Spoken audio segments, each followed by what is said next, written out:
ચાલો આજે બનાવીએ રસાવાળા ગુવારનું શાક। તેના માટે 250 જેટલો ગુવાર લેશું। હવે એક ખાંડણીમાં 5 થી 6 નંગ જેટલી લસણની કળી નાખી તેમાં સ્વાદ પ્રમાણે મીઠું, 2 ચમચી લાલ મરચું પાવડર, થોડી હળદર અને 1 ચમચી ધાણા જીરું પાવડર નાખી ખાંડણીમાં ખાંડી લેશું। આ ચટણીને એક વાટકીમાં કાઢી લેશું। હવે એક કુકરમાં 3 ચમચી જેટલું તેલ નાખી તેલ ગરમ થાય એટલે તેમાં અડધી ચમચી રાઈ અને અડધી ચમચી જીરું નાખી ગવારને એડ કરી આ ગવારને 3 થી 4 મિનિટ માટે તેલમાં ફ્રાય કરી લેશું। 3 થી 4 મિનિટ બાદ તૈયાર કરેલ ચટણીને તેલમાં નાખીશું। આ ચટણીમાંથી તેલ છૂટું પડે ત્યાં સુધી તેને થવા દેશું।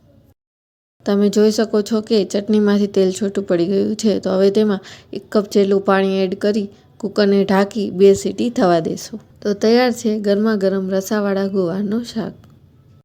જો તમને મારી આ રેસીપી પસંદ આવી હોય તો યુટ્યુબ ચેનલને સબસ્ક્રાઈબ કરવાનું ભૂલતા નહીં।